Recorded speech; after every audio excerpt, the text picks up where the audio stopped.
श्री राधे राधे। भक्तों, श्रीमद् भगवद गीता भाव मंथन कार्यक्रम प्रारंभ किया जा रहा है। कल आप श्रवण कर रहे थे गीता जी के 17वें अध्याय के 14वें 15वें श्लोक को, जिसमें प्रभु 3 प्रकार के तप की बात बता रहे थे। एक शारीरिक तपस्या, एक वाणी की तपस्या, एक मानसिक तपस्या। उसमें से 2 का परिचय प्रभु ने दिया था, एक शारीरिक तपस्या, दूसरा वाणी की तपस्या। आज मानसिक तपस्या को आप श्रवण करेंगे। तो प्रभु ने बताया था कि शारीरिक तपस्या क्या है? पंचदेवोपासना करना, भक्त ब्राह्मण और गुरुजनों की सेवा पूजा, ज्ञानी जनों की सेवा पूजा, पवित्रता, सरलता, ब्रह्मचर्य का पालन करना, किसी को सताना नहीं, अहिंसा व्रत, ये शरीर संबंधी तप है। और इसी तरह से किसी का दिल दुखने वाला कोई वाक्य शब्द न बोलना, अर्थात उद्वेग न करने वाला वाक्य बोलना, प्रिय और सत्य बोलना,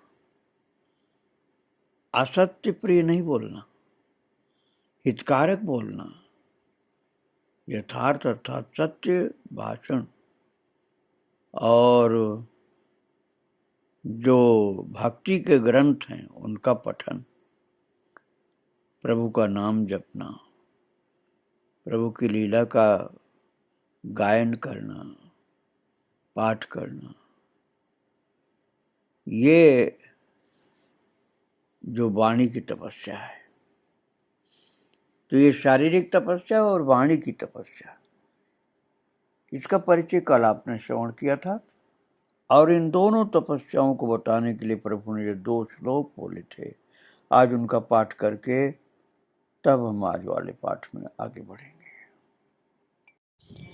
देव द्विज गुरु प्राज्ञ पूजनम शौच मार्जवम ब्रह्मचर्य महिंसा च शारीरम तप उच्यते।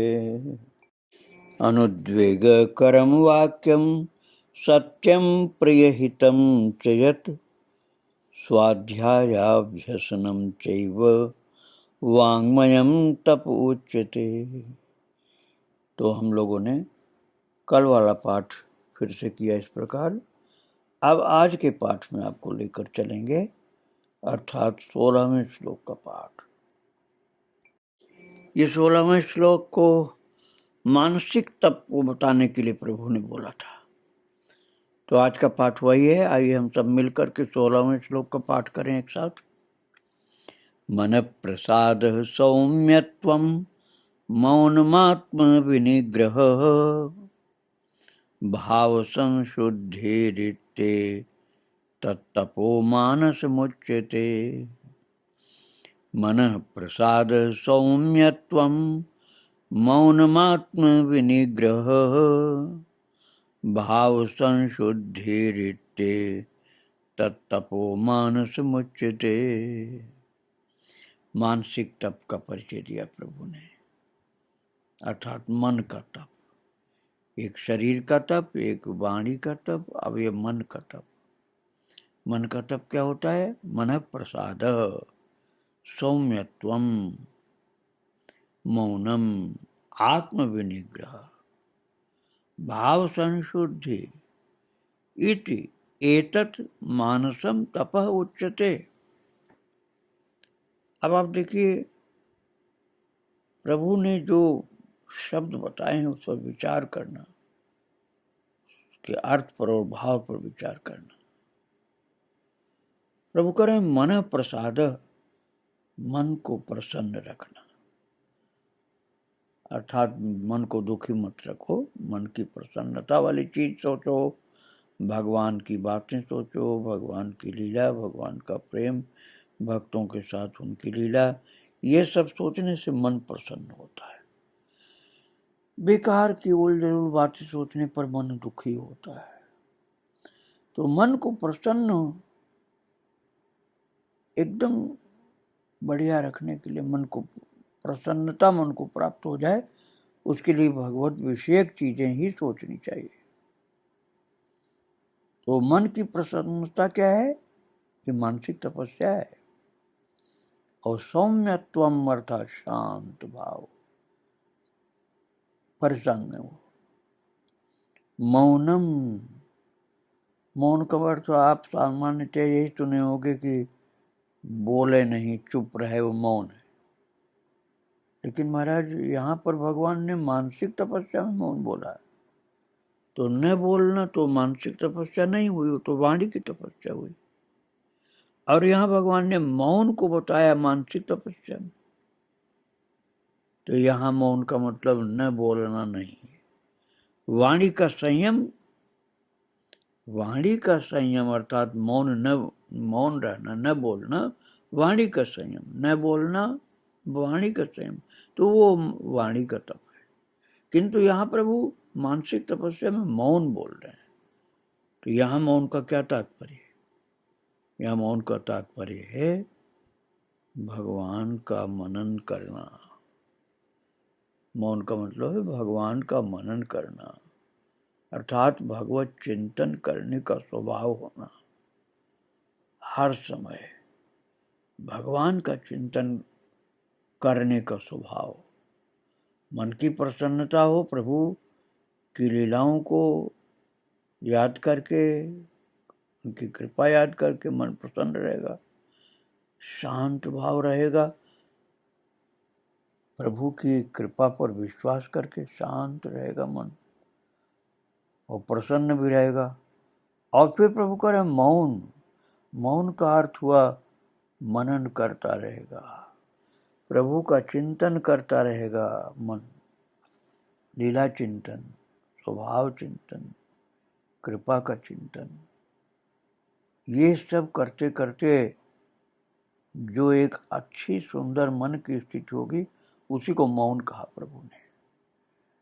चुप रहने वाली बात जो मौन में, मौन के रूप में कही जाती है ना, वो वाणी की तपस्या। ये मौन, ये मन का तप है। अंदर से मौन हो जाना। बाहर से मौन तो आपने बहुत देखा होगा, लेकिन अंदर से मौन हो जाना, ये मानसिक तपस्या है। और क्या है मानसिक तपस्या? प्रभु बता रहे हैं आत्म विनिग्रह, अपने आप का निग्रह करना। अपने आप का निग्रह क्या होता है? मन, वाणी, ये तो आपने सुन लिया शरीर। अब ये समझो मन, बुद्धि, चित्त, अहंकार, जो अंतःकरण के चतुष्टय, अंतःकरण के चतुष्टय, मन, बुद्धि, चित्त, अहंकार, इनका कंट्रोल अर्थात इनको संयमित करना। मन, बुद्धि, चित्त को संयमित करना, सीधा सीधा कहा जाए तो मन का निग्रह। बहुत सरल सीमित शब्दों में मन का निग्रह अर्थात मन को कंट्रोल करना, शासन करना, संयमित करना, ये है मन का तप। मन की प्रसन्नता, मन की शांति, मनन करना प्रभु का, और मन का निग्रह करना अर्थात कंट्रोल रखना, संयम रखना, शासन रखना, ये सब मानसिक तपस्या है। अब इसके आगे प्रभु क्या कर रहे हैं? भाव संशुद्धि अर्थात अंतःकरण के भावों को भली भांति पवित्र रखो। गलत गलत बात मत सोचो, अच्छी बात सोचो। अर्थात किसी के लिए मन में गंदा भाव मत लाओ, किसी के लिए गंदा भाव नहीं लाओ, अच्छा भाव लाओ। निगेटिव थिंकिंग नहीं करो, पॉजिटिव थिंकिंग करो। हर किसी के प्रति अच्छा भाव हो कि ये अच्छे हैं, बहुत अच्छे हैं, ये पवित्र हैं, ये भक्त हैं, ज्ञानी हैं, विवेकी हैं, अपने से अच्छा उनको मानो। यही भाव की संशुद्धि। इस प्रकार इति एतत् मानसम तपः उच्यते। इस प्रकार से ये मन संबंधी तप कहा गया। मन की प्रसन्नता, शांत भाव, भगवत चिंतन करने का स्वभाव, मन का निग्रह, अंतःकरण के भावों की भली भांति पवित्रता, ये सब मन संबंधित तप कहा गया। अब अगला श्लोक अर्थात 17वें श्लोक का हम पाठ करें। श्रद्धया परया तप्तम तपस्तत्त्रिविधम नरैः अफलाकांक्षिभिर्युक्तैः सात्विकं परिचक्षते। श्रद्धया परया तप्तं तपस्तत्त्रिविधं नरैः अफलाकांक्षिभिर्युक्तैः सात्विकं परिचक्षते। इस 17वें श्लोक में प्रभु तपस्या के लक्षण बतला रहे हैं कि तपस्याएं जो होती हैं मन बुद्धि नहीं, मन की तपस्या, शरीर की तपस्या, वाणी की तपस्या, क्रमशः प्रभु ने बताया था। शारीरिक तप, वाणी का तप और मन का तप जो आप सुन रहे थे। अब ये 3 प्रकार के तपों में और 3 प्रकार, जैसे शरीर की तपस्या, वाणी की तपस्या, मन की तपस्या, अब इन सब को चाहे इनमें से कोई भी तप हो, वो उसमें 3 प्रकार होते हैं, सात्विक तप, राजस तप, तामस तप। तो सात्विक तप प्रभु बता रहे हैं 17वें श्लोक में, किसको बोलते हैं? श्रद्धया परया तप्तं तपस्तत्त्रिविधं नरैः अफलाकांक्षिभिर्युक्तैः सात्विकं परिचक्षते। अफलाकांक्षिभिर्युक्तैः नरैः परया श्रद्धया तप्तं तत्त्रिविधं तपः सात्विकं परिचक्षते। प्रभु बता रहे हैं कि तपस्या जो ये शरीर की, वाणी की, मन की होती, ये भी 3 प्रकार के होते हैं। सात्विक तप, राजसिक तप, मानसिक, सात्विक तप, राजसिक तप और तामस तप, सतोगुणी तप, रजोगुणी तप और तमोगुणी तप। तो पहले प्रभु बता रहे हैं सतोगुणी तप। वो कौन होता है सतोगुणी तप? अफलाकांक्षी भी, अर्थात फल को चाहने वाला नहीं, अर्थात फल को न चाहने वाला, बढ़िया तपस्या संयम कर रहे हैं लेकिन कोई भी फल की अभिलाषा नहीं, वो सात्विक तप है। युक्ताई अर्थात योग युक्त हैं, संयम युक्त हैं, भक्ति युक्त हैं, ये योगी हो गए। नरई अर्थात पुरुषों द्वारा निष्काम भावना से तप करना योग युक्त होकर के, तो ये परया श्रद्धया, ये परम श्रद्धा से करना, अर्थात निष्कामता भी हो और श्रद्धा भी बहुत अच्छी हो, निष्कामता भी हो, योग युक्त भी हो और परम श्रद्धा के साथ हो।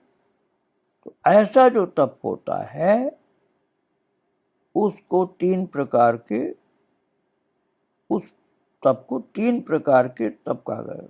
तत्त्रिविधम तप सात्विकम, ये इन 3 प्रकार के सतोगुणी, रजोगुणी, तमोगुणी, इन तीनों में से सात्विक तप किसको कहा गया, ये प्रभु ने बताया इस 17वें श्लोक में।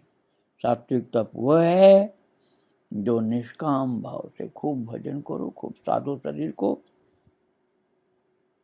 वो सात्विक तप, भगवान से जुड़े रहो, वो सात्विक तप, जो खूब श्रद्धा के साथ किया जाए बिना ढोंग दिखावा के, वो सात्विक तप।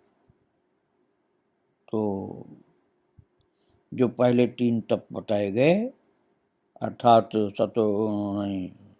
शारीरिक तप, पहले 3 बताया था मैंने, शारीरिक तपस्या, वाणी की तपस्या, मानसिक तपस्या, वे तीनों ही यदि फल की कामना से विहीन होकर किए गए तो सात्विक हो गए।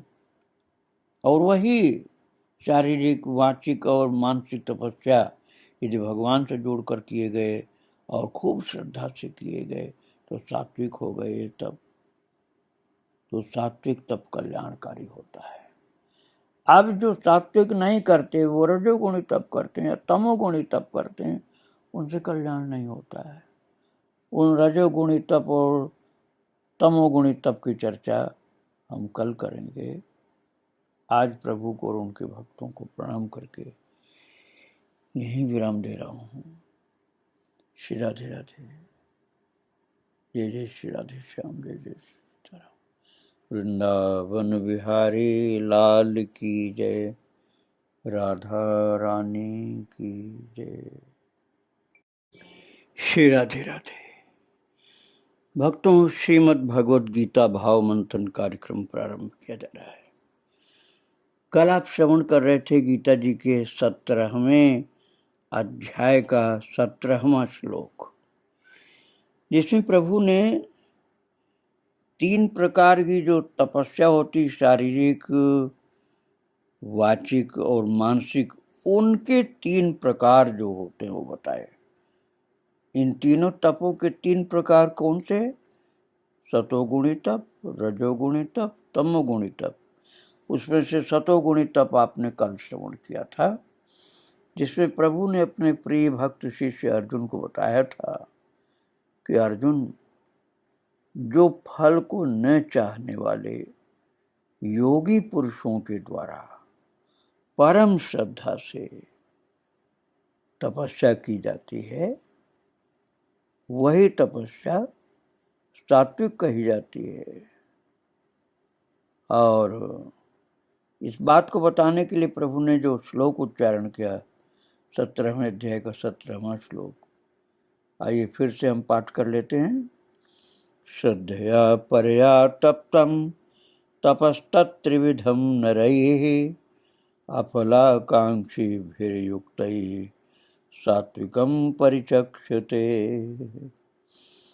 तो अब आज वाला पाठ हम लोग करते हैं। आइए सब मिलकर पाठ करें 18वें श्लोक का। सत्कार मान पूजार्थम तपोदम्भेन चैव यत् क्रियते तदिहि प्रोक्तम राजसं चलमध्रुवम्। सत्कार मान पूजार्थम तपोदम्भेन चैव यत् क्रियते तदिहि प्रोक्तम राजसं चलमध्रुवम्। अब इस 18वें श्लोक में प्रभु रजोगुणी तप का लक्षण बता रहे हैं। रजोगुणी तप कौन सा होता है? सतोगुणी में तो प्रभु ने कहा जो निष्काम तप किया जाता है, जिसमें कोई कामना वासना नहीं रहती, भगवान से जुड़कर करते हैं, भगवान के भक्त होकर तप करते हैं और पूर्ण श्रद्धा से करते हैं, वो सतोगुणी तप होता है। और रजोगुणी तप कौन सा होता है? आप प्रभु बता रहे हैं, यत तपः सत्कार मान पूजार्थम च एव वा दंभेन क्रियते तत् अध्रुवम चलम इह राजसम प्रोक्तम। राजस तप किसको कहा गया? अब प्रभु बता रहे हैं, करें यत तप, जो तप सत्कार मान पूजार्थम, सत्कार पाने के लिए, सम्मान पाने के लिए, सत्कार और मान, सत्कार सम्मान पाने के लिए, और पूजा हो हमारी इसलिए किया जाता है कि सब लोग हमारी पूजा करेंगे, हमारा सत्कार करेंगे, हमारा सम्मान करेंगे, हमारी पूजा करेंगे। ऐसी अभिलाषा से जो तप किया जाता है कि हमारी तपस्या से दुनिया में हमारा नाम होगा और सब लोग हमारी इज्जत करेंगे, सब लोग हमारा पूजन करेंगे। तो ये जो तप है, इस अभिलाषा से जो तप किया जाता है, वो सात्विक तप नहीं होता, वो रजोगुणी तप होता है, राजसिक तप होता है। और कहते हैं प्रभु च एव, या अन्य किसी स्वार्थ के लिए, दुनिया में कोई भी अपना काम बन जाए उसके लिए जो कठिन तपस्या करते हैं कि हमारा ये काम बन जाए, लोग आए खींचे चले आवे हमारा ये काम कर दें, तो ऐसे किसी स्वार्थ के लिए जो तप करते हैं। और दंभे न क्रियते, और पाखंड से भी किया जाता है ऐसा तप। पाखंड अर्थात दिखावा के लिए, हैं कुछ दिखाते हैं कुछ, छल कपट के साथ, पाखंड के साथ दूसरा है और दूसरा स्वरूप अपना दिखा रहा है, मतलब झूठा, ढोंग वाला, पाखंड वाला, वो जो तप होता है। अध्रुवम, अध्रुवम का तात्पर्य होता है अनिश्चित, अनिश्चित फल वाला होता है। उसको कहते हैं कि जिसका फल होने और न होने में शंका है। अब वो भगवान के लिए तो करते नहीं, वो तो या तो सम्मान के लिए, पूजा के लिए, मतलब हमारा खूब सत्कार हो, खूब भेंट चढ़े, खूब पूजा लोग करें, उसके लिए होता है, या कोई और सांसारिक स्वार्थ के लिए होता है। तो उसका कोई निश्चित फल नहीं होता, क्योंकि उसमें अच्छी भावना नहीं होती, क्षणिक फल वाला होता है। वो काम हो गया, बस छुट्टी हुई, उसका परलोक में कोई फल नहीं मिलना है। उसी को राजस तप कहा गया भक्तों। और तामसिक तप क्या होता है, इसको भगवान 19वें श्लोक में कहते हैं। तो आइए अब हम 19वें श्लोक का पाठ करें। मूढ़ग्राहेणात्मनो यत्पीडया क्रियते तपः परस्योत्साधनार्थं वा तत्तामसमुदाहृतम्। मूढ़ग्राहेणात्मनो यत्पीडया क्रियते तपः परस्योत्साधनार्थं वा तत्तामसमुदाहृतम्। ये तमोगुणी तप, जिसको तामस तप प्रभु ने कहा है, इसका लक्षण बता रहे हैं, इसका विवेचन प्रभु कर रहे हैं 19वें श्लोक में। अब आइए 19वें श्लोक के शब्द का अर्थ और भाव समझने का प्रयास करें। अब इस श्लोक में अर्थात 19वें श्लोक में प्रभु तामसिक तप की बात बता रहे हैं। इसलिए नहीं बता रहे हैं कि हम आप तामसिक तप करें, इसलिए बता रहे हैं कि ऐसे तामसिक तप करने वालों से हमें बच के रहना है, उनसे दूर दूर रहना है। उनका संग करने से हमारे अंदर भी तमोगुणी लक्षण, तमोगुणी तप शुरू हो जाएंगे और वह बहुत खराब होता है। इसलिए उधर से बचने के लिए उसका परिचय प्रभु दे रहे हैं, तमोगुणी तप का। ये तमोगुणी तप क्या होता है, कहते हैं यत तपः मूढ़ग्राहेण आत्मन पीडया वा परस्य उत्साधनार्थम क्रियते तत्तामसम उदाहृतम। तत्तामसम उदाहृतम, वो तत्तामस, वो तप तामस कहा गया। कौन सा तप तामस कहा गया? कह रहे हैं यत तपः, जो तपस्या। तपस्या का मतलब क्या हुआ? तपस्या का मतलब होता है तपाना। किसको तपाना? शरीर को तपाना, इच्छाओं को तपाना, मन को तपाना, बुद्धि को, चित्त को, अहंकार को तपाना, भोजन और अभिलाषाओं, वासनाओं, इन सब को तपाना, इन सब का कंट्रोल करना, इन सब का संयम करना, यही तप होता है। अब जो सतोगुणी होता है वो तो सब निष्काम होकर के प्रभु की प्रीति के लिए करता है, बहुत श्रद्धा के साथ करता है, भगवान से जुड़े रहने के लिए करता है, प्रभु का आनंद पाने के लिए करता है, वो सात्विक है। और रजोगुण में तो मान सम्मान के लिए दिखावा करता है, अपनी वाहवाही के लिए, अपनी जय जयकार के लिए, अपने किसी स्वार्थ के लिए तप करता है रजोगुणी। पर सबसे गया गुजरा, सबसे खराब प्रकार का कह सकते हैं तप होता तामसिक तप। उसमें क्या गड़बड़ी है वो आप फिर समझिए। प्रभु कह रहे हैं परस्य उत्साधनार्थम, दूसरे का अनिष्ट करने के लिए किया जाता है। अपनी उन्नत की बात नहीं रहती, अपनी उन्नत की बात कर चलो, वो सत्वगुणी या रजोगुणी में भी आ सकता है। भक्ति युक्त है तो सत्वगुणी हो गया, और भक्तिहीन है और अपना फायदा चाहता है तो रजोगुणी हो गया।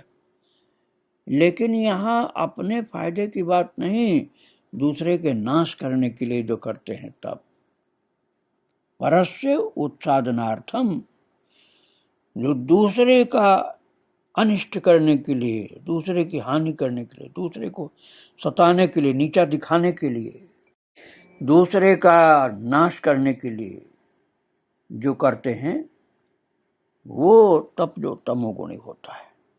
और ऐसा जो तमोगुणी तप होता है वो मूढ़ता पूर्वक किया जाता है, अज्ञान से युक्त होता है, हठ से होता है, दुराग्रह पूर्ण होता है, मन, वाणी और शरीर को पीड़ा देता है।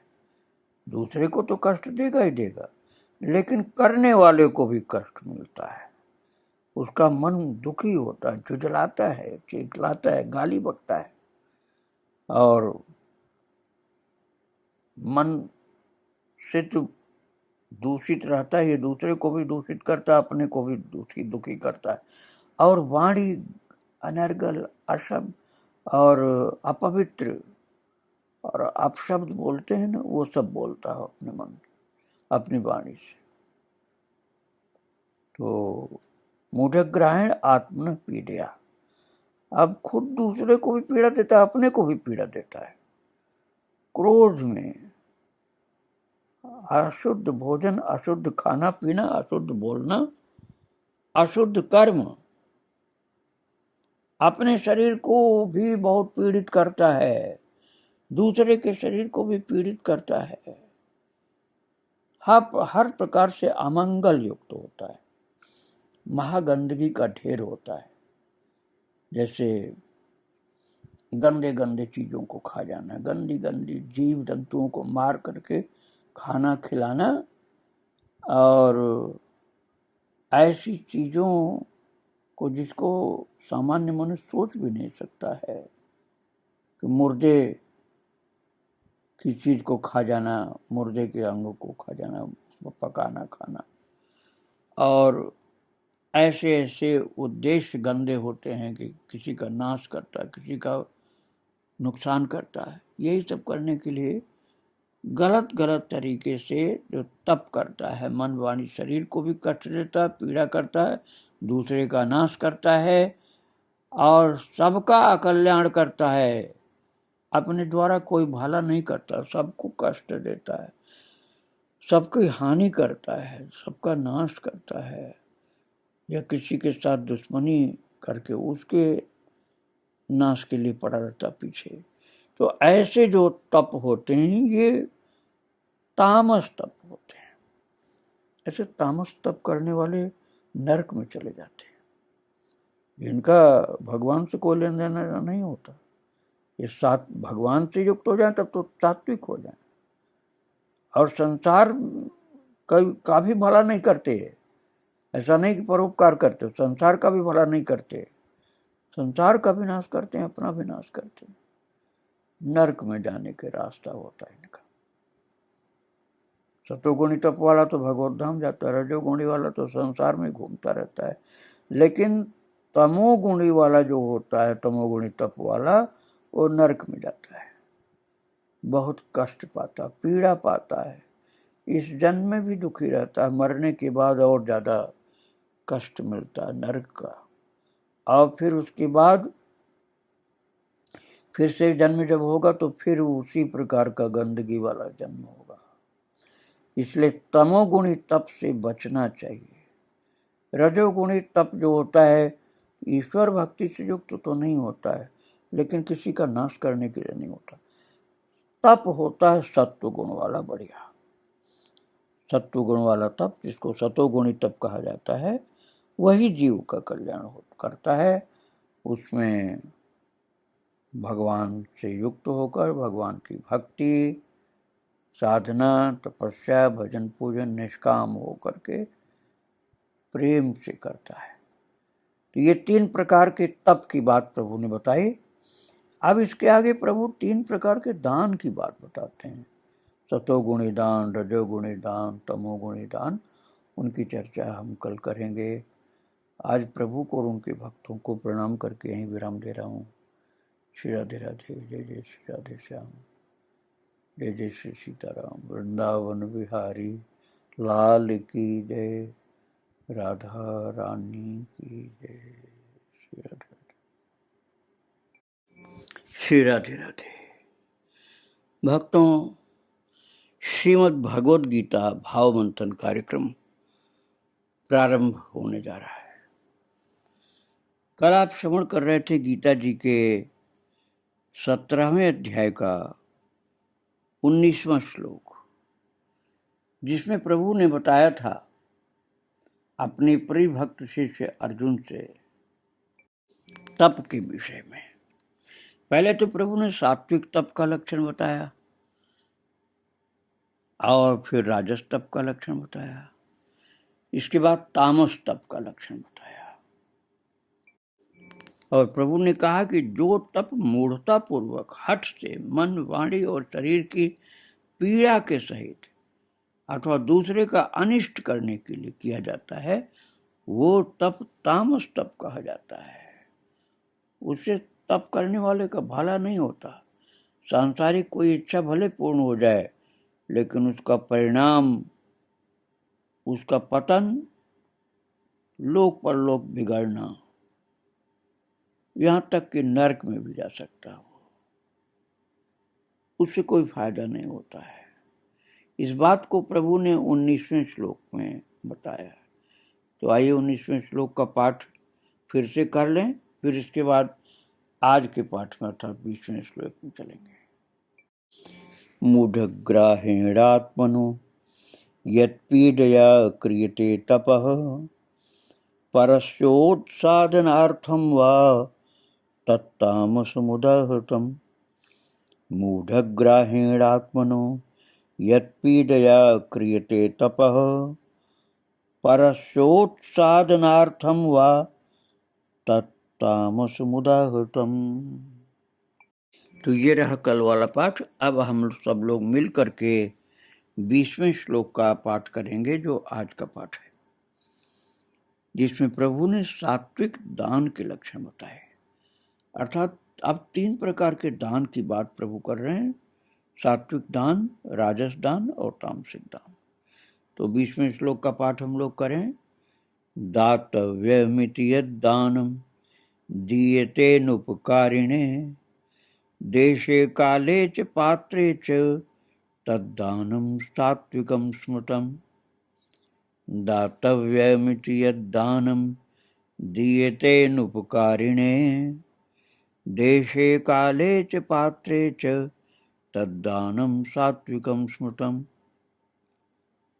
ये प्रभु ने सात्विक दान की बात बताई है। और प्रभु कहते हैं दातव्यम इति यत् दानम देशे च काले च पात्रे अनुपकारिणे दीयते तत् दानम सात्विकम स्मृतम। देखो भाई, जो सज्जन लोग होते हैं वो कुछ न कुछ दान करते रहते हैं, अर्थात जो भगवान ने दिया वो देते रहते हैं। और इसीलिए इस धार्मिक अथवा यूँ कहें कि भक्ति के इस कार्य को प्रभु ने बताया है कि ये सात्विक, राजसिक और तामसिक 3 प्रकार के कर्म होता है दान का कर्म। तो सात्विक कौन सा कर्म होता है? दातव्यम, अर्थात दान देना ही कर्तव्य है। हम कोई नई चीज नहीं करने जा रहे हैं, बल्कि ये हमारा फर्ज है, कर्तव्य है, हमारी ड्यूटी है, हमारे जीवन का मुख्य एक स्वरूप है कि दान देना ही चाहिए। इसलिए हम दान दे रहे हैं, किसी के ऊपर उपकार नहीं कर रहे हैं। और इत यत दानम, दान देना ही कर्तव्य है, ऐसे भाव से जो दान दिया जाए। और साथ में विशेषता प्रभु क्या करें? देशे च काले च पात्रे, अर्थात देश काल पात्र के अनुसार दान दिया जाए। अब देश का क्या मतलब हुआ? देश का मतलब कंट्री मत समझना आप, कंट्री नहीं देश का, यहाँ मतलब देश का मतलब स्थान है। जिस देश काल में जिस वस्तु का अभाव हो, वही देश काल उस वस्तु द्वारा प्राणियों की सेवा के लिए योग्य समझा जाएगा। जैसे मान लीजिए आप हिमालय पर दान दे रहे हैं, तो वहाँ तो ठंड है, तो वहाँ गर्म कपड़ा देना चाहिए। अब वहाँ आप पंखा देंगे तो गलत हो जाएगा, तो देश वाली बात हो गई। अच्छा, देश तथा काल, जाड़े का टाइम है तो गर्म चीज देनी होगी, गर्मी के टाइम है तो ठंडा चीज देना होगा, ऐसे समझिए आप। और इसके साथ साथ पात्र, पात्र के भी अनुसार होना चाहिए। पात्र कौन होगा? जो भूखा है वो भोजन का पात्र, भोजन का पात्र उसको देना चाहिए भोजन। अनाथ है, दुखी है, रोगी है, असमर्थ है, भिक्षुक है, तो उसका अन्न, वस्त्र और औषधि, रोगी को औषधि चाहिए, भूखे को भोजन चाहिए, वस्त्र नहीं है तो वस्त्र चाहिए। यही देश काल पात्र की बात है। जिसके पास जो वस्तु नहीं है और आवश्यकता उसको है, बीमार है, दवा नहीं है तो दवा देना, ये सात्विक दान है। और इसी के अनुसार सोच विचार कर समझ करके योग्य पात्र को दान देना चाहिए। उस देश पर जहाँ पर दे रहे हैं वहाँ की जरूरत, वहाँ के काल के अनुसार देश काल पात्र को समझ करके दान दिया गया। लेकिन उपकार न करने वालों के प्रति ऐसा नहीं कि हम आज दे रहे हैं तो कल ही हमको देंगे, आज हम अपनी इनकी जरूरत पर काम आ रहे हैं, कल हमारी जरूरत पर काम आएंगे, ऐसा नहीं। अनुपकारिणे अर्थात उनसे हम कर रहे हैं तो उनसे फिर हमारा उपकार किया जाएगा, ये भावना से नहीं देना चाहिए। किसी बदले की भावना से कि फिर हमको मिलेगा, ऐसी भावना नहीं रखनी चाहिए। तो जो दान देना कर्तव्य ही है, इसलिए देना चाहिए, कर्तव्य हमारा। ऐसे भाव से दान सही देश में, सही काल में, सही पात्र को दिया गया, उसकी विपरीत नहीं दिया गया। और उपकार इनसे फिर हम करवा लेंगे, न काम करवा लेंगे, या ये हमको फिर कोई जरूरत पर काम आएंगे, ऐसा सोचकर नहीं दिया गया, तो वो सात्विक दान कहा गया। ये बात प्रभु ने 20वें श्लोक में कही। अब हम 21वें श्लोक का पाठ करेंगे। यत्तु प्रत्युपकारार्थम फलमुद्देश्य वा पुनः दीयते च परिक्लिष्टम तद्दानम राजसं स्मृतम। इस श्लोक में राजस दान की बात की जा रही है। सात्विक दान की बात आपने सुन लिया, अब फिर से एक बार पाठ करिए, फिर राजस दान की बात समझिए। यत्तु प्रत्युपकारार्थम फलमुद्देश्य वा पुनः दीयते च परिक्लिष्टम तद्दानम राजसं स्मृतम। भक्तों, सात्विक का मतलब होता है शुद्ध, पवित्र, उत्तम। राजस का मतलब मध्य कोटि का। तामसिक मतलब बहुत अधम, निकृष्ट। वो उत्तम वाला दान आपने सुन लिया, जो देश काल पात्र के अनुसार बिना किसी स्वार्थ के दिया जाए। और अब राजसिक दान की बात प्रभु बता रहे हैं। तो यत् परिक्लिष्टम च प्रत्युपकारार्थम व फलम उद्देश्य पुनः दीयते तत्दानम राजसम स्मृतम। वो दान राजस कहा जाता है। कौन सा दान? यत् परिक्लिष्टम, जो दान क्लेश पूर्वक दिया जाए। क्लेश पूर्वक कौन सा दान होगा? किसी के घर में घुसकर 4 लोग बैठ गए, नहीं आपको देना पड़ेगा, इतना रुपया आप देंगे तभी हम छोड़ करके जाएंगे आपको, अर्थात तभी हम आपके घर से निकलेंगे। अब वो गरीब आदमी है, उसको सता करके उससे पैसा वसूल कर रहे हैं, नहीं देगा तो डांट फटकार करके, कर्जा करवा करके, उधार उससे लेवा कर, इस तरह से दुखी करके उससे ले रहे हैं। इसी को कहा गया क्लेश पूर्वक। भगवान ने कहा परिक्लिष्टम। अब नाम लेना तो ठीक नहीं, लेकिन कई लोग ऐसा करते हैं भक्तों। चंदा इकट्ठा करने के लिए कोई न कोई बहाना बना के किसी धनवान के घर में घुस जाएंगे। अब वो धनवान समझ के गए हैं, लेकिन वो धनवान नहीं है।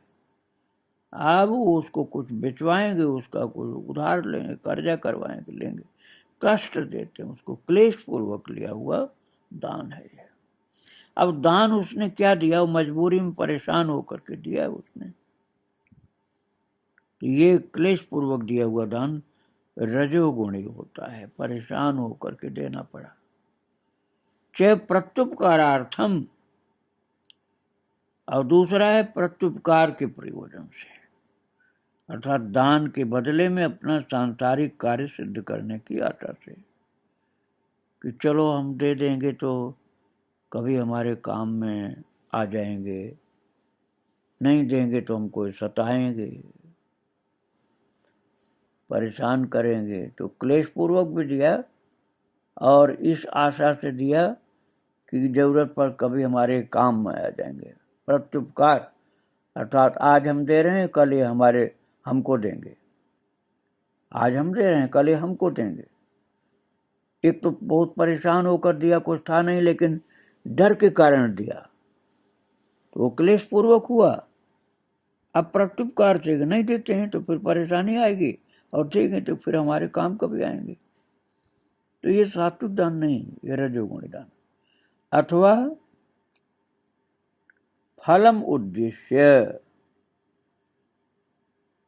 फल को दृष्टि में रखकर,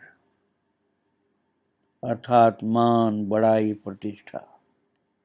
कई तरह की फल की बात होती है। एक तो होता है कि हम आज दान देंगे तो हमको स्वर्ग मिलेगा, लेकिन ये तो बहुत ऊंची बात हुई। सांसारिक बात यह है, फलम उद्देश्य, भगवान ने कहा रजोगुणी दान क्या होता है। फलम, एक तो डर के कारण करना पड़ता है, भयभीत होकर, एक प्रत्युपकार से कि फिर हमारा भी कुछ काम बनेगा इनसे, और फिर फलम उद्देश्य अर्थात फल को दृष्टि में रखकर देते हैं। वो तो बड़े ऊंचे फल की बात हुई कि हमको स्वर्ग मिलेगा, लेकिन निकृष्ट फल भी, सांसारिक क्षुद्र कामनाओं की पूर्ति के लिए। जैसे अरे हम देंगे तो हमारा नाम होगा, हमारा नाम अनाउंसमेंट कर दिया जाएगा, नाम की घोषणा हो जाएगी कि इन्होंने दिया, बड़ाई हो जाएगी, या हमारी प्रतिष्ठा हो जाएगी, मोहल्ले में लोग जानेंगे, नाम का पत्थर लग जाएगा, या घोषणा की जाएगी कि इन्होंने ये दान दिया था। तो ये जो है मान बड़ाई के लिए, प्रतिष्ठा के लिए, कर्तव्य समझ के नहीं, किसी का दुख मिटाने के लिए नहीं, किसी को सुख देने के लिए नहीं। अरे देश काल पात्र का भी विचार नहीं, मजबूरी में कष्ट से दिया गया, या प्रत्युपकार के लिए कि आज हम दे रहे हैं, कल हमारे काम में आएंगे, या इस आशा से दिया जा रहा है कि हमारा सम्मान हो जाएगा तो लोग इज्जत करेंगे, बड़ाई होगी, हमारी प्रतिष्ठा बढ़ेगी। बहुत ज्यादा समझदार है तो ये कहेगा अरे स्वर्ग भी मिल सकता है। अथवा एक बात और, जैसे ज्योतिषी लोग बताते हैं कि ये दान दे दो, इस रंग का दान, इस रंग का अनाज दे दो दान में, तो तुम्हारी ये बीमारी कट जाएगी, ऐसा बताते हैं। ये ग्रह शांत हो जाएगा। काला रोग दे, काला चीज दे दोगे दान में तो राहु के तो शनिचर शांत हो जाएंगे। तो इस आशा से दिया गया। मान बड़ाई प्रतिष्ठा वाली बात तो थी, लेकिन ग्रह शांत हो जाएंगे, या बीमारी दूर हो जाएगी, ये चीज दान कर दो तो बीमारी में आराम मिल जाएगा, फायदा मिल जाएगा। इस प्रकार के उद्देश्य से जो दान दिया जाता है वो सात्विक दान नहीं होता, वो रजोगुणी दान होता है। और सबसे घटिया जो दान होता है वो तमोगुणी होता है। उसकी चर्चा हम कल करेंगे। आज प्रभु को और उनके भक्तों को प्रणाम करके यहीं विराम दे रहा हूँ। श्री राधे राधे, जय जय श्री राधे श्याम। वृंदावन विहारी लाल की जय, राधा रानी की जय। जय जय श्री राधे श्याम, जय जय श्री सीताराम। श्री राधे राधे। भक्तों, श्रीमद् भगवद गीता भाव मंथन कार्यक्रम प्रारंभ किया जा रहा है। कल आप श्रवण कर रहे थे गीता जी के 17वें अध्याय के 20वें 21वें श्लोक को, जिसमें प्रभु दान के विषय में बता रहे थे कि सात्विक दान क्या होता है, रजोगुणी दान क्या होता है, सात्विक, राजस, और फिर आज वाले श्लोक में तामस दान की बात बताएंगे।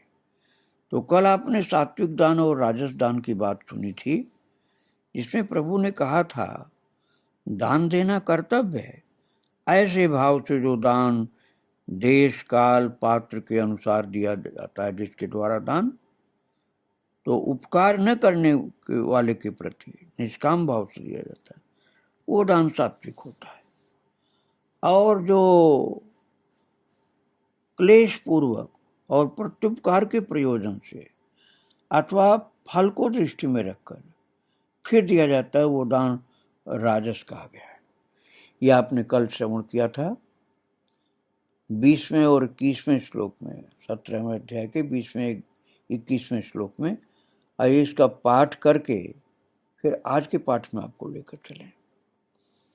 दातव्यमिति यद्दानं दीयते नुपकारिणे, देशे काले च पात्रे च तद्दानं सात्विकं स्मृतं, यत्तु प्रत्युपकारार्थं फलमुद्दिश्य वा पुनः दीयते च परिक्लिष्टं तद्दानं राजसं स्मृतम्। ये कल आपने पाठ किया था, आज पुनः पाठ किया गया। अब आज के पाठ में अर्थात 22वें श्लोक के पाठ में हम लोग चल रहे हैं। आइए हम सब मिल करके 22वें श्लोक का पाठ करें एक साथ। आदेश काले यद्दानं मपात्रेभ्यश्च दीयते, असत्कृतमवज्ञातं तत्तामसमुदाहृतम्। आदेश काले यद्दानं मपात्रेभ्यश्च दीयते, असत्कृतमवज्ञातं तत्तामसमुदाहृतम्। तो ये पाठ किया आपने 22वें श्लोक का। अब इस 22वें श्लोक के शब्दार्थ और भाव में हम प्रवेश करते हैं। आइए हम एक एक शब्द का अध्ययन करें। तामसिक दान की बात प्रभु कर रहे हैं इस श्लोक में, और मैं आपको पहले बता चुका हूं, रजोगुणी सत्कर्म जो होता है वो संसार में फंसाता है, सतोगुणी सत्कर्म होता है वो भगवान के पास ले जाता है, और तमोगुणी जो कर्म होता है वो सत्कर्म तो होता ही नहीं, वो बंधन और पतन के मार्ग में ले जाता है। किंतु जानने के लिए, उससे बचने के लिए, उसकी पहचान के लिए तमोगुणी चीजों को भगवान बता रहे हैं, जिससे उधर मत जाओ। तो सात्विक दान आपने सुन लिया, रजोगुणी दान सुन लिया, जो अपना कर्तव्य समझकर अच्छे देश काल पात्र को दिया गया बिना किसी उपकार की भावना से, वो रजोगुणी सतोगुणी था। और जो किसी स्वार्थ से, कठिनाई से, कोई फायदे की बात देखकर इस प्रकार को सोच करके मन में दिया गया, और रजोगुणी दान था। अब सबसे घटिया वाला जो दान कई लोगों के द्वारा किया जाता है, उसका परिचय देने के लिए प्रभु 22वां श्लोक बोले हैं। तो इसमें भगवान बताते हैं, यत् दानम असत्कृतम व अवज्ञातम आदेश काले च अपात्रेभ्य दीयते तत्तामसम उदाहृतम। तत्तामसम उदाहृतम, वो दान तामस कहा गया। कौन सा दान तामस कहा गया है? अब प्रभु के शब्दों पर आप ध्यान दीजिए। प्रभु कह रहे हैं यत दानम असत्कृतम, जो दान बिना सत्कार के अर्थात तिरस्कार के साथ दिया जाता है, डांट के ले जा, खड़ा वहां देख रहा है, फिर जोर से गाली दे के भगाया, भले ही उसके हाथ में छोटा से छोटा सिक्का दिया, लेकिन ऐसे डांट फटकार की गाली दे के भगाया जैसे कोई बला टाल रहा हो। न प्रेम से, न आदर से, न सत्कार से, उसको तमोगुणी दान कहा जाता है। अर्थात सतोगुणी दान में ये नहीं होता। सतोगुणी में सत्कार होता है, आदर होता है, प्रेम से दिया जाता है, और तमोगुणी दान में असत्कार, तिरस्कार, डांट फटकार, गाली तक दे करके, या तो भगा देते हैं या बहुत थोड़ा सा दे करके 20 बार उसको अपमानित करना और अपनी बड़ाई करना, यह होता है तमोगुणी दान। फिर कहते हैं अवज्ञातम, असत्कृतम और अवज्ञातम। असत्कृतम मतलब बिना सत्कार, और अवज्ञातम का क्या मतलब हो? तिरस्कार पूर्वक। सत्कार भी नहीं किया और तिरस्कार खूब किया। सत्कार नहीं किया है तो सामान्य बात थी कि चलो सत्कार नहीं किया, कोई बात नहीं, पेट तो भर जाएगा उसका। सत्कार नहीं किया, भोजन तो दे दिया, नहीं हाथ जोड़ा, नहीं प्रणाम किया, नहीं 2 शब्द मीठे बोले, भोजन दे दिया, चलो उसका पेट तो भर जाएगा, नहीं, इतने पर नहीं रुका वो, सत्कार तो किया ही नहीं, फिर तिरस्कार पूर्वक बहुत ज्यादा गलत व्यवहार किया, गलत शब्द बोला, गलत व्यवहार किया, थप्पड़ मारने को तैयार हो गए और धक्का मुक्की कर दिया उसके साथ, दे भी रहे हैं और उसी को मारने पीटने को गाली भी दे रहे हैं, मारने पीटने को तैयार, गाली भी दे रहे हैं। सत्कार नहीं किया था, भरपूर तिरस्कार किया, वो तामस दान होता है। भक्तों, ऐसे दान से बचो, नहीं तो जिसको दे रहे हो उसके अंदर से आपके लिए बहुत खराब भावनाएं प्रकट होंगी और आपको दान का फल नहीं मिलेगा, पाप का फल मिलेगा। और फिर ये भी कहते हैं अदेश काले,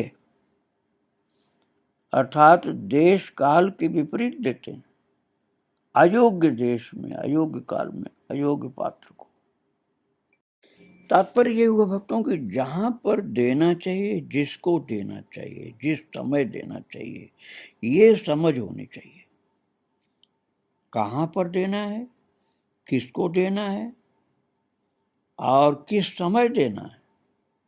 कहां पर अर्थात कौन से स्थान पर, किस समय अर्थात किस मौके पर, किस मौके पर देना चाहिए और किस व्यक्ति को देना चाहिए। यदि ये नहीं विचार किया गया तो सात्विक नहीं रह सकता, बहुत ही खराब व्यवहार हो सकता है, खराब व्यक्ति, खराब मौका। अब आपने पैसा दे दिया शराबी को, तो क्या आप सोचते हो कि वो भगवान को भोग लगाएगा या वो किसी की हेल्प करेगा? अरे शराबी को पैसा दिया तो जाकर शराब पिएगा, तो कुपात्र के प्रति हो गया। ऐसे ही जैसे इस पात्र की गड़बड़ी चयन करने में आपसे हुई है, ऐसे ही गड़बड़ी हो जाएगी समय, किस समय देना था वो नहीं किया, चूक गए मौका, जब देना था तो नहीं दिया, अब पछताते रहो बाद में देने से क्या होगा। और किस जगह पर देना था वो भी भूल हो गई, तो ये नासमझी की हो गई, इसीलिए वो तमोगुणी हो गया दान। जिस समय, जिस व्यक्ति को, जिस मौके पर जो चीज देना चाहिए वो आपने ख्याल से किया है तो सतोगुणी हुआ, और उसके विपरीत किया है तो तमोगुणी हो गया। इसलिए प्रभु ने कह दिया तत्तामसम उदाहृतम, ये सावधानी नहीं करोगे तो वो दान तामस हो जाएगा। ये आपने 22वें श्लोक को अध्ययन किया। अब आइए 23वें श्लोक का पाठ हम करते हैं। ओम तत्सदिति निर्देशो ब्राह्मणस्त्रिविधः स्मृतः ब्राह्मणास्तेन वेदाश्च यज्ञाश्च विहिता पुरा। ओम तत्सदिति निर्देशो ब्राह्मणस्त्रिविधः स्मृतः ब्राह्मणास्तेन वेदाश्च यज्ञाश्च विहिता पुरा। यह आपने 23वें श्लोक का पाठ किया। इसमें प्रभु ओम तत्सत की महिमा बता रहे हैं और कह रहे हैं, हे अर्जुन, ओम तत्सत इति त्रिविधः ब्राह्मणः निर्देशः स्मृतः तेन पुरा ब्राह्मणाः च वेदाः च यज्ञाः विहिताः। ये 23वें श्लोक में प्रभु ने हमारे अंदर ज्ञान प्रकट करने के लिए कृपा की है कि हमें सत्कर्म करना है, लेकिन उसका तरीका क्या है, उसका ज्ञान, उसकी जानकारी होनी चाहिए। तो प्रभु कह रहे हैं ओम तत्सत इति त्रिविधा, ऐसे यह ओम तत्सत, ऐसे यह त्रिविधा, 3 प्रकार का, ब्राह्मण सच्चिदानंद घन ब्रह्म का निर्देश नाम कहा है। 3 प्रकार का नाम कहा, कौन सा? ओम तत् सत। ऐसे ये 3 प्रकार का सच्चिदानंद घन ब्रह्म का नाम कहा गया है। भक्त लोग इसमें हरि भी जोड़ देते हैं तो हरि ओम तत्सत हो जाता है। हरि ओम तत्सत, हरि ओम तत्सत, हरि ओम तत्सत। आप हरि नहीं जोड़ोगे तब भी ओम तत्सत ये सत्य है। गीता जी में प्रभु कह रहे हैं 17वें अध्याय के 23वें श्लोक में, आप चाहो तो हरि ओम तत्सत कह सकते हो, और नहीं तो गीता में प्रभु जो कह रहे हैं ओम तत्सत, ओम एक, तत् 2, सत तीसरा। ऐसे ये 3 प्रकार का सच्चिदानंद घन ब्रह्म का नाम है। एक नाम है ओम, दूसरा नाम है तत्, तीसरा नाम सत। ओम तस्य वाचक प्रणव, उनका वाचक जो है प्रभु का वो प्रणव अर्थात ओम। तत् मतलब वही प्रभु जो सर्वत्र विराजमान। सत अर्थात जो सदा रहते हैं, त्रिकाल में सत्य है, त्रिकाल में सत्य वो सत, और तत् जो वही सत वो विराजमान है, और ओम वो तत्सवाचक प्रणव। तो ऐसे ये 3 प्रकार का सच्चिदानंद घन ब्रह्म का नाम कहा गया है। ये प्रभु बता रहे हैं, स्वयं अपनी बात बता रहे हैं कृपा करके। और तेन पुरा ब्राह्मणाः च वेदाः च यज्ञाः विहिता। तेन अर्थात उसी से अर्थात इन भगवान नामों के द्वारा, क्योंकि नाम और नामी में भेद नहीं है, जो नाम है वही प्रभु है। तो तेन पुरा, उसी के द्वारा, पूरा अर्थात सृष्टि के आदि काल में, पूरा का मतलब पूर्व काल में जब सृष्टि रची गई उस समय, ब्राह्मणाः च वेदाः च यज्ञाः विहिता। ब्राह्मण का मतलब यहाँ जातिवाचक मत समझना, ब्राह्मण का मतलब ब्रह्मवेत्ता, ब्रह्मवेत्ता।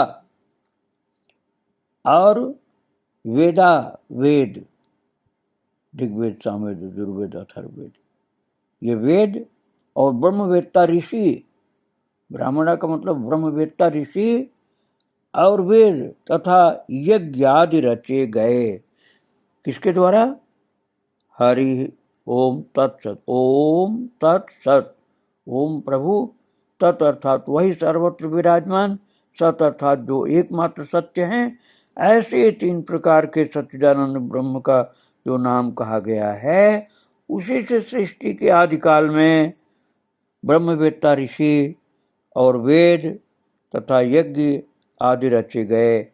ये भगवान नामों के द्वारा सृष्टि के आदि में ब्रह्मवेत्ता ऋषि और वेद तथा यज्ञ आदि की रचना हुई। ये प्रभु ने बताया 23वें श्लोक की बात। आगे की चर्चा कल करेंगे। प्रभु को और उनके भक्तों को प्रणाम। श्री राधे राधे। वृंदावन बिहारी लाल की जय, राधा रानी की जय। जय जय श्री राधे श्याम, जय जय श्री सीताराम। श्री राधे राधे। भक्तों, श्रीमद् भगवद गीता भाव मंथन कार्यक्रम प्रारंभ किया जा रहा है।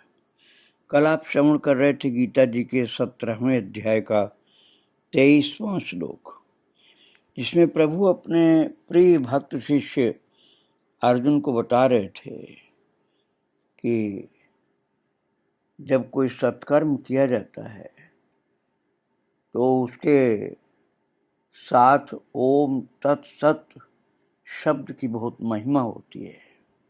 जैसे सात्विक प्रकार का दान दिया जाए, सात्विक यज्ञ किया जाए, सात्विक तपस्या की जाए, तो उसके साथ साथ हरि ओम तत्सत या ओम तत्सत ऐसे बोलना चाहिए। और प्रभु ने कहा कि अर्जुन, ओम तत्सत ऐसे 3 प्रकार का सच्चिदानंद घन ब्रह्म का नाम कहा गया है। ओम, तत् और सत, ये 3 प्रकार का नाम प्रभु ने इस 23वें श्लोक में बोला है। और कहा उसी से सृष्टि के आदिकाल में तपस्वी ब्राह्मण अर्थात ऋषि लोग और वेद तथा यज्ञ आदि रचे गए भगवान नाम की शक्ति के द्वारा। और इस बात को प्रभु ने 23वें श्लोक में अपने दिव्य वाणी के द्वारा जो अपने मुखारविंद से उच्चरित किया है शब्द, उसको हम लोग पाठ कर लें 23वें श्लोक को। ओम तत्सत इति ओम तत्सदिति निर्देशो ब्रह्मणस्त्रिविधः स्मृतः ब्राह्मणास्तेन वेदाश्च यज्ञाश्च विहिता पुरा। ओम तत्सदिति निर्देशो ब्रह्मणस्त्रिविधः स्मृतः ब्राह्मणास्तेन वेदाश्च यज्ञाश्च विहिता पुरा। तो आपने ये कल वाला पाठ किया भक्तों। अब हम लोग आज का पाठ अर्थात 24वें श्लोक का पाठ सब मिल करके एक साथ करेंगे। 24वें श्लोक का पाठ, जिसमें ओमकार के प्रयोग की बात प्रभु बता रहे हैं। तो आइए हम पाठ करें। तस्मादोमित्युदाहृत्य यज्ञदान तपः क्रियाः प्रवर्तन्ते विधानोक्ताः सततं ब्रह्मवादिनाम्। तस्मादोमित्युदाहृत्य यज्ञदान तपः क्रियाः प्रवर्तन्ते विधानोक्ताः सततं ब्रह्मवादिनाम्। इस 24वें श्लोक का जो आपने पाठ किया, अब इसके शब्दार्थ और भाव पर विचार किया जाएगा। प्रभु क्या कह रहे हैं इस श्लोक में? कह रहे हैं तस्मात् ब्रह्मवादिनां विधानोक्ताः यज्ञदान तपः क्रियाः सततं ओम इति उदाहृत्य प्रवर्तन्ते।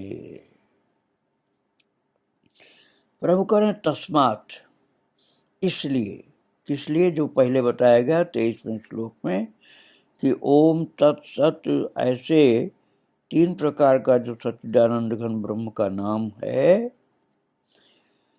उसी से सृष्टि के आदिकाल में ऋषि और वेद और यज्ञ की रचना हुई थी। इसलिए तस्मात् का मतलब इसलिए ब्रह्मवादी नाम, ब्रह्मवादी नाम का क्या तात्पर्य हुआ? वेद मंत्रों का उच्चारण करने वाले श्रेष्ठ पुरुषों की, अर्थात ब्रह्मवेत्ता लोगों की, जो ब्रह्मज्ञानी लोग हैं, उन वेद मंत्रों का उच्चारण करने वाले श्रेष्ठ पुरुषों की विधानोक्ता शास्त्र विधि से नियत यज्ञ दान तपः क्रिया, यज्ञ दान और तप रूप क्रियाएं सदा ओम सततम ओम इति उदाहृत्य प्रवर्तन्ते, सदा ओम इस परमात्मा के नाम की उच्चारण करने के ही आरंभ होती है। ओम, आप हरि जोड़ सकते हैं, हरि ओम तत्सत। इस परमात्मा के नाम के उच्चारण, इस परमात्मा के नाम को उच्चारण करके ही क्रिया आरंभ होती है। कौन सी क्रिया? वेद मंत्रों को उच्चारण करने वाले श्रेष्ठ पुरुषों की शास्त्र विधि से नियत यज्ञ क्रिया, दान क्रिया, तप रूप क्रिया सदा परमात्मा के नाम जैसे ओम को उच्चारण करके ही आरंभ किया जाता है। तो यज्ञ हो, चाहे दान हो, चाहे तप रूप क्रियाएं हो, इन सबको करने में प्रभु के नाम की महिमा भगवान ने बताया है कि ओम या प्रभु के नाम जैसे तत्सत, हरि आदि को उच्चारण करके ही ये क्रियाएं, यज्ञ की क्रियाएं शुरू होती हैं, दान की क्रिया शुरू होती है और तप रूपी क्रियाएं शुरू हुआ करती है। तो ये 24वें श्लोक में प्रभु ने बताया। आइए अब हम 25वें श्लोक का पाठ करें। तदित्येन विसंधाय फलम यज्ञ तप क्रिया दान क्रियाश्च विविधा क्रियन्ते मोक्षकांक्षिभिः। तदित्येन विसंधाय फलम यज्ञ तप क्रिया दान क्रियाश्च विविधा क्रियन्ते मोक्षकांक्षिभिः। अब तत्शब्द के प्रयोग की बात प्रभु बता रहे हैं। जैसे प्रभु ने अभी ओम का प्रयोग बताया था और फिर कहा था ओम तत्सत, ये 3 ब्रह्म के नाम जो हैं, इन्हीं के द्वारा ऋषि, वेद और यज्ञ आदि की रचना हुई थी।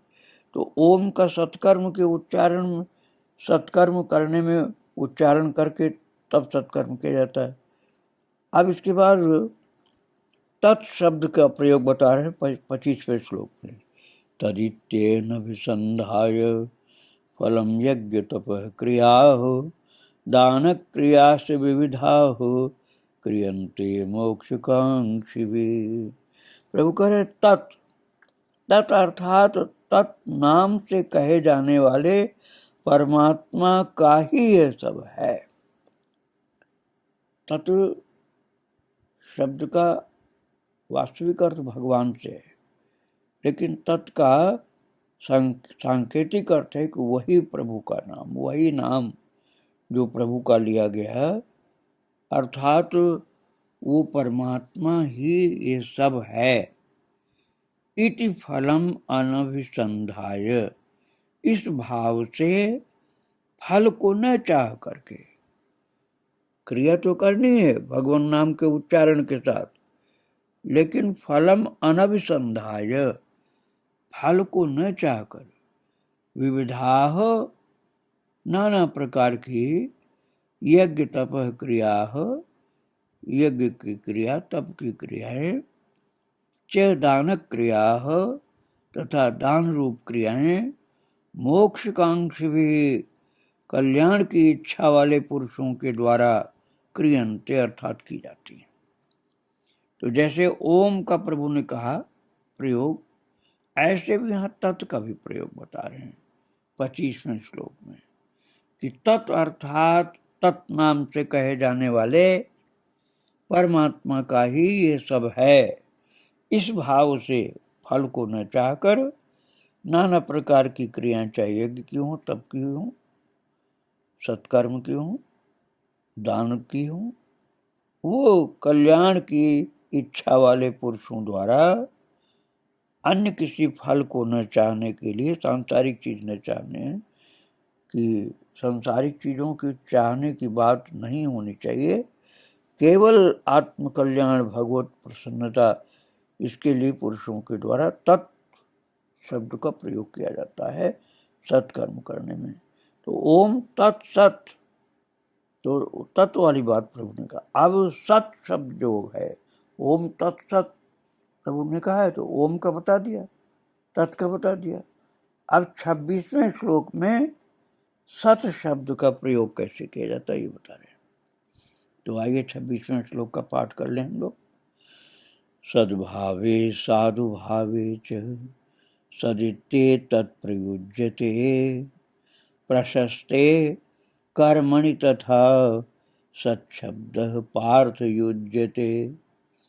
सद्भावे साधु भावे च सदित्ते तत्प्रयुज्यते प्रशस्ते कर्मणि तथा सत्शब्दः पार्थ युज्यते। ये आपने पाठ किया 26वें श्लोक का, जिसमें सत शब्द के प्रयोग की बात बताएंगे प्रभु।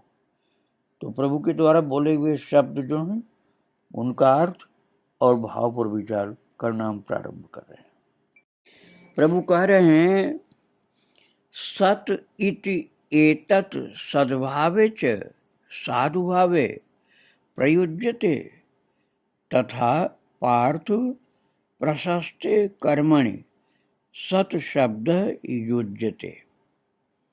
प्रभु कह रहे हैं सत इति, सत ऐसे बोलते जैसे ओम तत्सत, ओम तत्सत। तो ओम और तत् की बात पहले बता दिया, अब सत की बात बता रहे हैं। तो सत इस प्रकार ये परमात्मा का नाम है भक्तों। तत् भी, ओम भी, तत् भी, सत भी। आप इसमें हरि भी जोड़ सकते हैं, अन्य कोई नाम भी बोल सकते हैं। तो ओम तत्सत ये प्राचीन परंपरा का है, इसलिए प्रभु कह रहे हैं कि ऐसा बोलना बहुत कल्याणकारी होता है। ओम बोले, तत् बोले। अब फिर सत की बात बता रहे हैं कि सत इस प्रकार यह परमात्मा का नाम सत्य भाव में और श्रेष्ठ भाव में प्रयोग किया जाता है, क्योंकि भगवान सत्य हैं और सर्वश्रेष्ठ हैं। सत इति एतत् सद्भावे च साधुभावे प्रयुज्यते तथा पार्थ प्रशस्ते कर्मणि सत शब्द युज्यते। प्रभु कह रहे हैं इस प्रकार से सत ये परमात्मा का नाम सत्य भाव में और श्रेष्ठ भाव में प्रयोग किया जाता है। कोई भी सत्कर्म हो, दान हो, तप हो, यज्ञ हो, कोई भी सत्कर्म हो, उसमें ओम तत्सत ये प्रभु ने बता दिया कि ये नाम भगवान के हैं, इनको प्रयोग किया जाता है और मुख्यता है भगवान नाम की। तो सत इस प्रकार परमात्मा का नाम सत्य भाव में और श्रेष्ठ भाव में प्रयोग किया जाता तथा हे पार्थ उत्तम कर्म में भी, उत्तम कर्म अर्थात कोई भी अच्छा कर्म जो होगा, सत्कर्म होगा, तो उसमें सत शब्द का प्रयोग किया जाता है। तात्पर्य हुआ कि कोई भी आप साधना करें उसमें भगवान नाम का प्रयोग अनिवार्य है। भगवान नाम के प्रयोग से ही पूर्णता उसकी होती है। भगवान नाम का प्रयोग नहीं होगा तो पूर्णता नहीं होगी। ये प्रभु ने 27वें श्लोक में बताया, नहीं 26वें श्लोक में। ये 26वें श्लोक में प्रभु ने बताया। अब 27वें और 28वें 2 श्लोक बचे हैं। इस 17वें अध्याय के 2 श्लोक बचे हैं। 26वें श्लोक का भाव आपने सुन लिया। अब 27वां और 28वां ये 2 श्लोक बचे हैं इसमें, जिनकी चर्चा हम कल करेंगे। आज प्रभु को और उनके भक्तों को प्रणाम करके यहीं विराम दिया जा रहा है। श्री राधे राधे, जय श्री राधे। वृंदावन बिहारी लाल की जय, राधा रानी की जय। जय जय श्री राधे श्याम, जय जय श्री सीताराम। श्री राधे राधे। भक्तों, श्रीमद् भगवद गीता भाव मंथन कार्यक्रम प्रारंभ किया जा रहा है। कल आप श्रवण कर रहे थे गीता जी के 17वें अध्याय के 24, 25 और 26 नंबर के श्लोकों को, जिनमें प्रभु ने अपने प्रिय भक्त शिष्य अर्जुन को बताया है कि ओम तत्सत ये 3 ब्रह्मवाचक नाम है, अर्थात ईश्वर के नाम है। इन तीनों का प्रयोग सभी सत्कर्म में किया जाता है। जैसे प्रभु ने ओम के लिए बताया कि वेद मंत्रों का उच्चारण करने वाले श्रेष्ठ पुरुषों की शास्त्र विधि से नियत यज्ञ, दान और तप रूप क्रियाएं सदा ओम इस परमात्मा के नाम को उच्चारण करके आरंभ होती हैं। और फिर प्रभु ने कहा तत् अर्थात तत् नाम से कहे जाने वाले परमात्मा का ही ये सब है। इस भाव से फल को न चाहकर नाना प्रकार की यज्ञ, तप रूप क्रियाएं तथा दान रूप क्रियाएं कल्याण की इच्छा वाले पुरुषों द्वारा की जाती है, अर्थात तत् भी सत्कर्म के लिए बोला जाता है। तो ओम भी सत्कर्म के लिए बोलते हैं, तत् भी सत्कर्म करने हो तो बोलते हैं।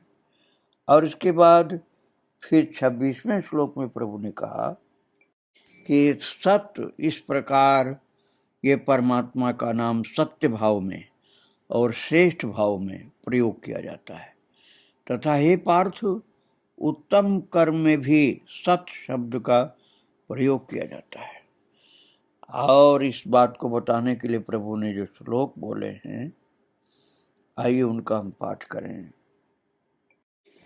श्लोक संख्या 24, 25, 26, 17वें अध्याय के 24वें, 25वें और 26वें श्लोक।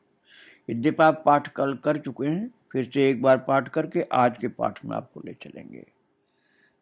तस्मादोमित्युदाहृत्य यज्ञदान तपः क्रियाः प्रवर्तन्ते विधानोक्ताः सततं ब्रह्मवादिनां तदित्येनभिसन्धाय फलं यज्ञतपः क्रियाः दानक्रियाश्च विविधाः क्रियन्ते मोक्षकाङ्क्षिभिः सद्भावे साधुभावे च सदित्ये तत्प्रयुज्यते प्रशस्ते कर्मणि तथा सच्छब्दः पार्थ युज्यते। तो इस प्रकार से भक्तों कल वाले श्लोकों का पाठ कर लिया। अब आज के 2 श्लोक हैं 17वें अध्याय में, बाकी बचे हुए 27वां और 28वां, इनका अध्ययन हम करते हैं। तो आइए हम सब मिलकर 27वें श्लोक का पाठ करें। यज्ञे तपसि दाने च स्थिति सदित चोच्यते कर्म चैव तदर्थीयं सदित्येवाभिधीयते। यज्ञे तपसि दाने च स्थिति सदित चोच्यते कर्म चैव तदर्थीयं सदित्येवाभिधीयते। इस 27वें श्लोक में प्रभु कह रहे हैं च यज्ञे तपसि च दाने या स्थिति सा एव सत् इति उच्यते च तदर्थीयं कर्म एव सत् इति अभिधीयते। अब इन शब्दों पर, इनके अर्थ और भाव पर आप चलिए मेरे साथ। अभी तक आप सुन रहे थे ओम तत्सत, इनका प्रयोग कहाँ सत्कर्म में कैसे किया जाता है। अब प्रभु कह रहे हैं 27वें श्लोक में कि और च मतलब और यज्ञ तपस्या च दाने, यज्ञ में, तप में और दान में, या स्थिति जो स्थिति है, सा एव सत वो भी सत इति उच्यते, वो स्थिति भी इस प्रकार सत इस ऐसा कहा जाता है। और तदर्थीयम अर्थात उस परमात्मा के लिए किया हुआ कर्म, परमात्मा के लिए किया हुआ कर्म, तदर्थीयम कर्म एव सत इति अभिधीयते, वो भी निश्चित ही सत इति अभिधीयते, सत ऐसे कहा जाता है। अब सत की महिमा प्रभु बता रहे हैं, सत शब्द की महिमा, और इसको आप समझेंगे तो सत्संग हो जाएगा। और सत्संग की महिमा अनंत है, अपार है। तुलनताय सकल मिल जो सुख लव सत्संग, तात स्वर्ग अपवर्ग सुख धरिए तुला एक अंग। स्वर्ग अपवर्ग इनके सुखों को एक तरफ रखा जाए तो तुलनताय सकल मिल जो सुख लव सत्संग, जो सत के संग में सुख है उसकी बराबरी ये नहीं कर पाएंगे। वो सत क्या है वही प्रभु बता रहे हैं। यज्ञ में, तप में और दान में जो स्थिति है उच्च स्थिति, उच्च कोट की, वो भी सत इस प्रकार कही जाती है। इसीलिए सत को जो धारण किया वो संत कहा जाता है। और जो उस स्थिति में है वह सत्संग प्राप्त कर रहा है। इसीलिए उसकी महिमा वशिष्ठ जी ने बहुत बताई है। विश्वामित्र के तप से, जो हजारों वर्ष तप था, उससे ज्यादा वशिष्ठ जी ने सत्संग की महिमा बताई। तुलयाम लवे नापि न स्वर्ग न पुनर्भूम, भागवत संग संग से मरता नाम के मुझे। भगवान के भक्तों का, भगवान का संग, भगवान के महान भक्तों का संग सत्संग है। सत में स्थित रहना सत्संग है। तो प्रभु कह रहे हैं जो तप और दान में जो स्थिति है वो भी सत इस प्रकार कही जाती है। और उस परमात्मा के लिए किया हुआ कर्म निश्चय पूर्वक सत ऐसे कहा जाता है। तो आप भगवान के लिए जो कर्म करते हैं वो भी सत्संग है। तो ये सत्संग की बात इसमें प्रभु, सत्संग की शब्द की महिमा प्रभु ने बताया 27वें श्लोक में। तो आइए अब हम 28वां श्लोक सब मिलकर के एक साथ पाठ करें। अश्रद्धया उतम दत्तम तपस्तप्तम कृतं च यत् आसदित्युच्यते पार्थ न च तत्प्रेत्य नो इह। अश्रद्धया उतम दत्तम तपस्तप्तम कृतं च यत् आसदित्युच्यते पार्थ न च तत्प्रेत्य नो इह। अब इसमें भक्तों श्रद्धा को प्रभु ने सत के साथ श्रद्धा को जोड़ा है। पिछले अध्याय में भगवान ने अर्थात 16वें अध्याय के समापन में शास्त्र की महिमा को जोड़ा था। 16वें अध्याय के समापन में 24वें श्लोक में, आखिरी श्लोक में, 16वें अध्याय के आखिरी श्लोक में भगवान ने शास्त्र की महिमा को सर्वोपरि बताया था। वो कहा था तस्मात् शास्त्रम प्रमाणम ते कार्याकार्य व्यवस्थितो ज्ञात्वा शास्त्र विधानोक्तम कर्म कर्तुमिहार्हसि। अर्थात शास्त्र विरुद्ध नहीं चलना चाहिए, शास्त्रानुकूल जीवन होना चाहिए, शास्त्रानुकूल कर्म होना चाहिए। इस बात को प्रभु ने बताया था। अब फिर इसी से संबंधित अर्जुन ने प्रश्न किया था 17वें अध्याय के प्रारंभ में। तो फिर 17वें अध्याय के समापन में अर्जुन के प्रश्न के उत्तर जो प्रभु ने दिए उसका सार बता दिया। अश्रद्धया हुतं दत्तं तपस्तप्तं कृतं च यत् असदित्युच्यते पार्थ न च तत्प्रेत्य नो इह। यहाँ प्रभु बता रहे हैं कि शास्त्र महिमा तो है ही, लेकिन भक्ति मार्ग में श्रद्धा की महिमा कम नहीं है। बल्कि और ही ज्यादा है। शास्त्र महिमा से भी ज्यादा श्रद्धा की महिमा है। इस बात को प्रभु संकेत कर रहे हैं और कह रहे हैं, पार्थ अर्थात अर्जुन, अब देखिए श्रद्धा यदि नहीं है तो कर्म किस प्रकार से व्यर्थ सिद्ध हो जाते, इस बात को प्रभु करें। पार्थ अश्रद्धया हुतम दत्तम तप्तम तप च यत् कृतम तत् असत इति उच्यते तत् नो इह च न प्रेत्य। भक्तों, अब इस बात को आप बहुत सावधानी समझिए कि शास्त्र विधि का महत्व तो है, लेकिन उससे भी ऊपर भगवान श्रद्धा को बता रहे हैं और कह रहे हैं, यदि श्रद्धा नहीं है, अर्थात शास्त्र विधि का पालन तो तुमने किया, लेकिन श्रद्धा यदि नहीं है तुम्हारी, तो शास्त्र विधि का पालन होने पर भी गड़बड़ हो जाएगा। इसलिए श्रद्धा को संभालो पहले अपने।